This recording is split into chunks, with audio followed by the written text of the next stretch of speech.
All right, we're back here on SportsLine, 737-7767, the number tonight to get in on the program. A big question thrown out there. If I told you back in the spring or in training camp that the Titans could be 4-4 at the midway point, would you have taken that based off of the last 2 years when they won 5 games total? Would you have signed up for that if I would have told you that's your option at this point? I think a lot of people would have, but I also think the way the first half of the season is played out, there may be a little bit of disappointment that that's all they're playing for on Thursday night against the Jaguars. I want to get your thoughts on that tonight. We can also talk some college football, as we mentioned. Talk a little hockey. Preds getting set for their longest road trip of the season, the annual CMA Fest. CMA Awards road trip starts tomorrow as they take on the Ducks in Anaheim, a playoff rematch there. And, of course, the World Series now underway in Cleveland. Indians on the board first there, leading 2-0. 737-7767 is the number. But first, let's go back to Sunday, relive the Titans and Colts in that game. Take a look at some of the highlights from that one as Titans tried to snap a 9-game losing streak. First possession, tricky. The throwback to the tackle. Taylor Lewan catches him off guard. Tighten up. They're on the board first, but they miss the extra point, so the Colts drive down the field and take the lead on the 3-yard touchdown to Frank Gore. That made it 7-6. Then later on, Andrew Luck, nice pitch. T.Y. Hilton, nice catch. 37-yard touchdown. It's 14-6. Now in the ensuing kickoff, Titans are ready. They're lined up for the onside kick. But Philip Supernaw can't grab it. Colts get it. That leads to a field goal, and it's 17-6. Titans in big trouble, but just before the half, DeMarco Murray gets in, crossing the plane before he loses the ball. It's 17-13. Then in the fourth quarter, Marcus Mariota, Delaney Walker, tie game at 20. Ensuing drive, Walker again. He had a big day receiving. This one goes for 26 to midfield, would set up a field goal. Titans now in front, 23-20 from 11 down, but Andrew Luck has never lost to the Titans. 3rd and 13, big gainer to Devon Street for first down. And then under 2 to go, that's former Titan Jack Doyle for the go-ahead touchdown. Colts take the lead. Titans still with a shot until Ty McNeil strips Mariota. Robert Mathis is there to scoop it up and score. Colts go up 34-23. Titans get a late field goal but can't get the onside kick to make it interesting. 34-26. Indianapolis continues its mastery of the Titans. A 10th straight win in the series now. Both teams 3-4, a game back of the Texans in the AFC South. Our own John Burton in the locker room after the game on Sunday. Here is his locker room report from another frustrating loss for the Titans against the Colts. After back-to-back wins and optimism, the Tennessee Titans did on Sunday what they, quite frankly, normally do: lose to the Indianapolis Colts. That makes 10 in a row. Lose to the Colts, and for me personally, I've been losing to this guy since college. It hurts me deeply. We just, for whatever reason, can't figure out how to beat them. We were in good position at the end of the game, and we just let that long drive happen, and they ended up scoring a touchdown. And much like in previous games, the Titans were down early, fought back to take a fourth-quarter lead, only to see Andrew Luck work his fourth-quarter magic. 70 yards and 12 plays, capped off by a 7-yard touchdown pass to Jack Doyle, which gave Indy the lead and ultimately the game against the Titans pass rush that had trouble getting to Luck all day. I thought their plan, I kind of had an idea, get it out quick, which they did. And then they took some shots over us by protecting him. As far as the pressure was there. You guys go look at the film. Pressure was there. We got to do a better job getting up. Anytime our defense goes out there, got total trust and faith in those guys. Unfortunately, we came up on the wrong end of it. The Titans would then fumble away an opportunity to win the game late, but the players on offense say overall they were way too inconsistent. We had opportunities to put points on the board, and we went 3 and out. Things we can't have. We lost. They deserved it. We deserved the loss today. We didn't make enough plays offensively, and we just got to give them credit, and good team, and they beat us today. Time to dive into the film with this one here at the Smart Screen. And Jay Hutt, for his entire career, Marcus Mariota is going to be compared to Andrew Luck as two of the best young quarterbacks in all of football. So far, Luck's had the upper hand in the rivalry, and at times today, it seemed as if Mariota was confused by what the Colts were showing. And just out of sync, I thought, especially when throwing to his right. Here early in the game, Andre Johnson up top, 3rd and 1 in the first half. Should be an easy pitch and catch here, and instead double clutch by Marcus Mariota, throws to the outside, and Andre Johnson had no chance. Later, 3rd and 5 in the third quarter. Again, throwing to his right. Rashard Matthews making his receiver work way too much to go up and get that football. That's an incomplete pass, and the Titans would punt. Titans were 9 of 15 on third down today, but could have been even better with a few simple throws like that. Meanwhile, Luck showed exactly what he's made of, leading the Colts on a 12-play, 70-yard touchdown drive to win the game. Said earlier that the Colts were clutch, and they were clutch on this 12-play drive. Here, Luck steps up. Well defended on the back end, so he takes what the defense gives him, picks up 9 yards. Later in this drive, Devin Street, this was the backbreaker, off of his front leg and makes the pass to Devin Street for the first down on 3rd and 13. And here's the touchdown pass to Jack Doyle. Great route concept by Doyle, getting Williamson to freeze just for a brief moment, didn't turn his hips in time to defend this pass. That was the go-ahead touchdown. Luck now with 11 touchdowns in his last 4 games against the Titans, and now 8-0 against Tennessee for his career. Breaking down that loss again on Sunday as the Titans go down to the Colts 34-26, 10th straight loss in the series there. Update from Cleveland. It is 2-0 Indians. Corey Kluber has 8 strikeouts, which is a World Series record through 3 innings of the game. He has been absolutely on fire so far for the Indians. Again, don't sleep on Cleveland. All of the attention is on the Cubs, and rightfully so, because they've been the best team in baseball all year, and the drought, the curse, whatever you want to call it, is real, and so many people are interested in that. But these Indians are really good. They've got quite the drought of their own. There's a lot of story there. And as much as that pains me as someone who grew up watching the Cubs, this is not a walk into the series and walk all over the Indians and get your trophy type of thing. This is the World Series, and I think mistakenly I've heard people, maybe it's just because of the familiarity in the National League and the fact you go against a Bumgarner and a Giants team that was so good and kept winning the title in the even-numbered years, and then you get Kershaw and the Dodgers, who had been really good. But these Indians are better than the Giants were, and they're better than the Dodgers were. I think there's been a mistake out there that Cubs fans just thought, oh, you get by those series, now you're in the World Series, and you're going to win.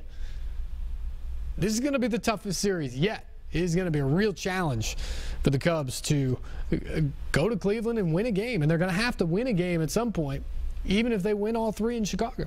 So it'll be an uphill climb, especially tonight against Corey Kluber. It is going to be a series, and right now he is giving them everything they can handle through 3 innings of this one. We can talk some World Series. We're going to continue to talk about the Titans, college football, Preds, whatever you want to do tonight. 737-7767 is the number, and phone lines are wide open for you if you'd like to get in on the show tonight. Part of the problem for the Titans on Sunday, the inability to stop the Colts there on that final drive when they had the lead.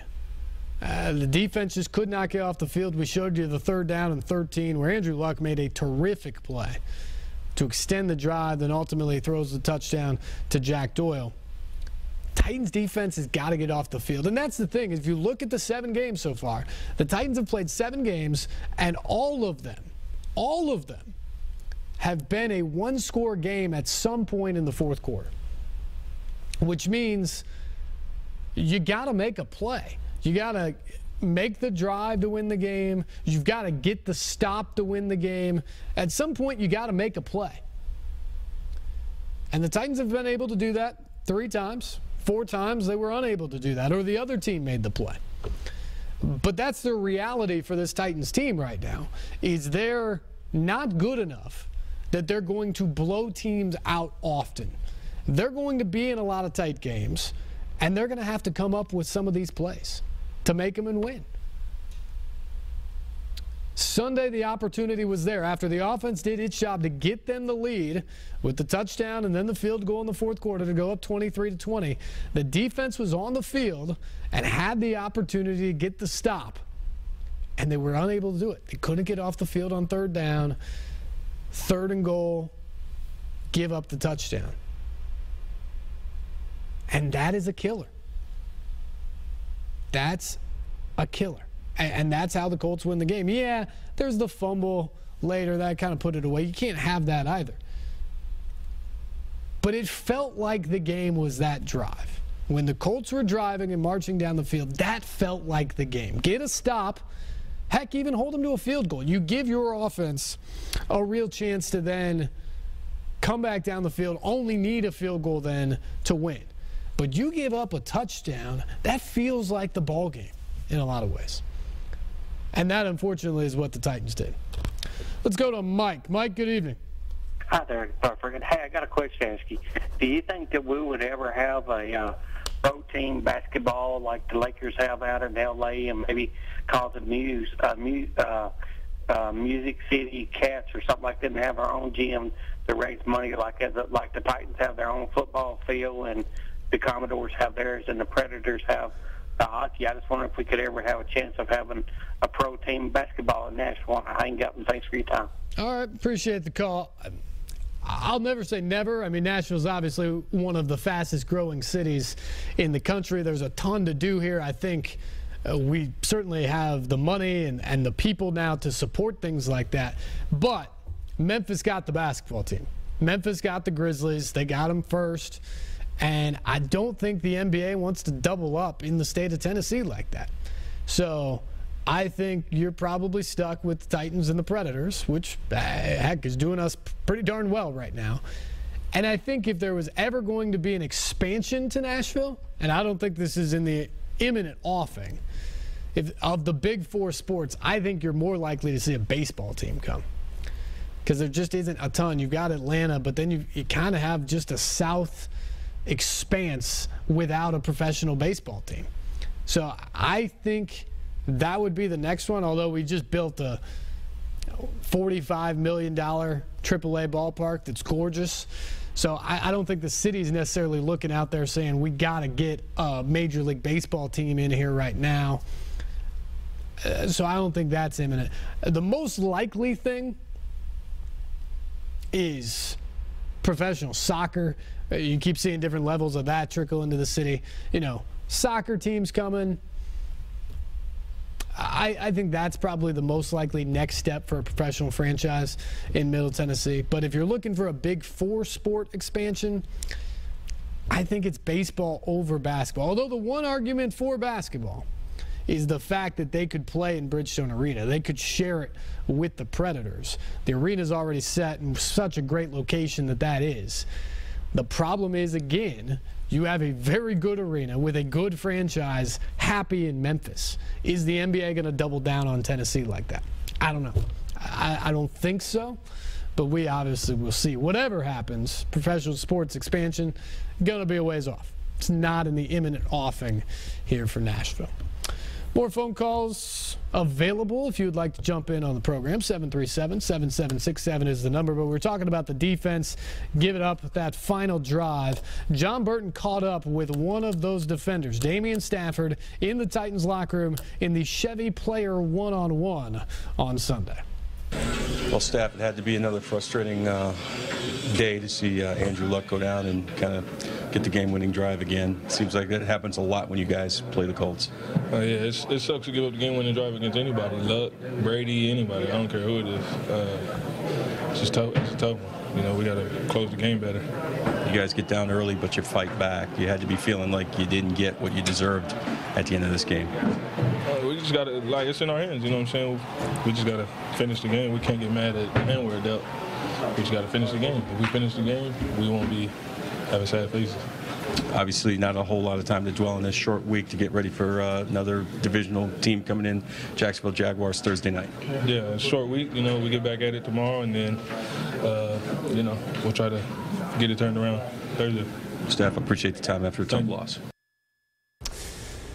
Bring Jonathan Hutton back in for tonight's final analysis. And this was a game, Jonathan, that people were pointing to. The Titans had a chance to prove that they truly are the different team that they've been saying they are. But after another tough loss to the Colts, they're now 3-4. And what are they really? Well, they're a very average football team right now, but they're an average team that, believe it or not, actually can contend in this division with the way things set up right now. That all depends on how they play this coming Thursday night. But this was a game against the Colts, Steve, where in the past, over the last couple of weeks during their win streak, we saw complementary football. The offense helped the defense helped the offense, and both helped special teams. Special teams is still the weakest link by far on this team. They have to get that corrected.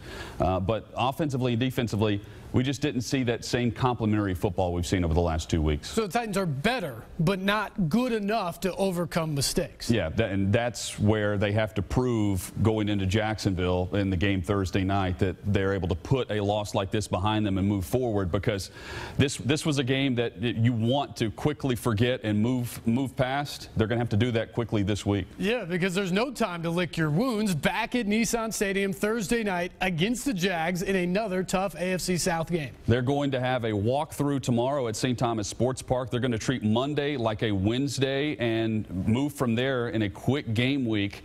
All the players, though, said they're glad that the game is on Thursday because they can move past what was a bad loss to the Colts and get back in the good graces of their home fan base. Try to get that bitter taste out of their mouths on Thursday night. We know division games have been the issue for the Titans.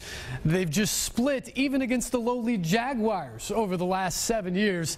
He's Jonathan Hutton. Catch him on the midday 180, 12 to 3, each weekday on 104.5 The Zone. Jonathan Hutton with great insight every Sunday night, or most Sunday nights. Rashad Johnson tag teams helps us out some weeks as our analyst on the Electric Power Company Sunday Sports Central. Got to take a break here. We will come back. We'll hear from Mike Mularkey. It is a short week. It is a busy week for the Titans. We'll hear from the Titans coach coming up next as they get set for the Jaguars coming up on Thursday night, 7:25 over at Nissan Stadium. Time for a break. More SportsLine coming your way after this.